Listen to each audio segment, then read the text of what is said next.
Assalamualaikum warahmatullahi wabarakatuh.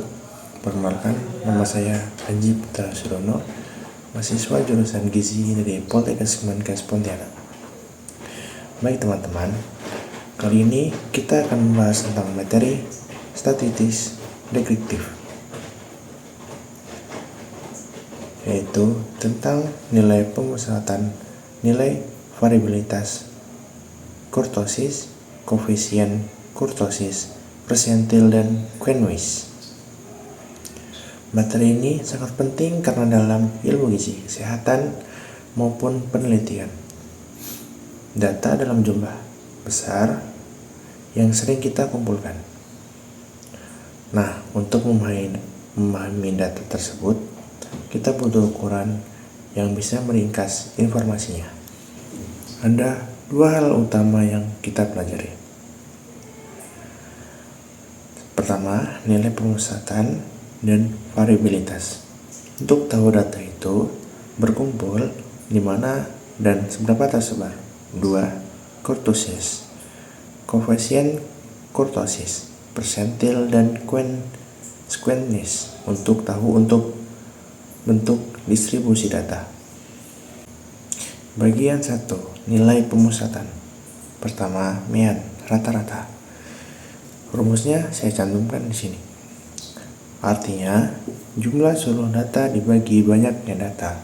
Contoh, nilai ujian 70, 80, 90, rata-ratanya 70 tambah 80 tambah 90 bagi 3 sama dengan 80. Kedua, median, nilai tengah. Data diurutkan lalu diambil nilai yang ada di tengah. Jika jumlah data genap, median sama dengan rata-rata dari dua nilai tengah.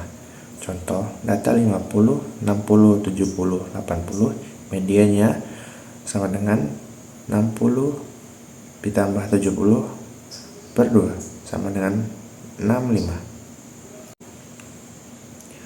3. Modus, bisa disebut dengan mode.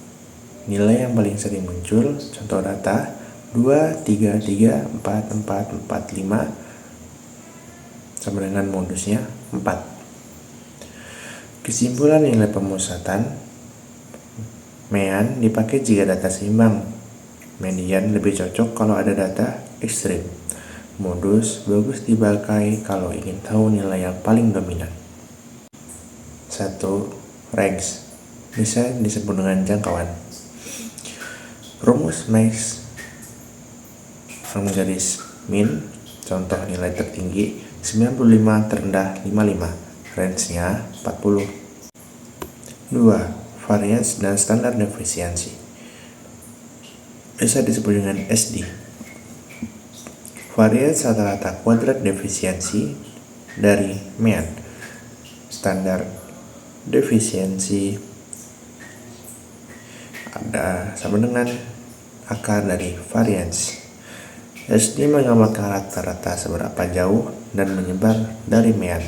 Semakin kecil SD, semakin homogen datanya. Mean defisiensi atau rata-rata simpangan, menghitung rata-rata dari seleksi mutlak tiap data terhadap mean. 4. Semi Interquality Range, SIQR. Rumus Q3 dikurang Q1 bagi 2. Mengukur penyebaran data di tengah, tidak terpengaruh data ekstrim. Kesimpulan variabilitas, kalau pemusatan bicara pusat data-data ada di mana, variabilitas bicara data ini rapat atau menyebar. Bagian ketiga, kurtosis. Apa itu kurtosis? Mengukur keruncingan kurva distribusi data dibanding distribusi normal. Ada 3 jenisnya. Yang pertama, deptokortik, puncak runcing data terkonsentrasi di sekitar mean. Yang kedua, mesokortik, distribusi normal puncak sedang. Platikortik, puncak landai data lebih menyebar. Koefisiensi kurtosis, nilai statistik untuk menentukan jenis kurtosis. Interpretasi, leptokortik, mesokortik, platikortik. Contoh, jika nilai ujian banyak terkumpul di 70-80, grafiknya akan lebih runcing. Leptokortik. Bagian 4, persentil. Definisi, membagi data menjadi 100 bagian yang sama besar. P25 sama dengan 25% data ada di bawah nilai itu. P50 median. P75 75% data di bawah nilai itu. Contoh, nilai ujian mahasiswa 50, 60, 65, 70, 75, 80, dan 90. P50 median sama dengan 70.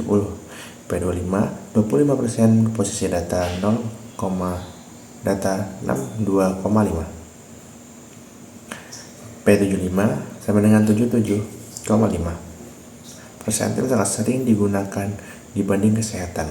Misalnya grafik pertumbuh anak menggunakan persentil P3, P50, dan P97. Bagian 5, Squenish, kemencengan distribusi. Definisi, mengukur asimetris distribusi data. Jenis Squenish, 1. Squenish positif atau bisa dibilang miring kanan. Pertama, ekor distribusi panjang ke kanan.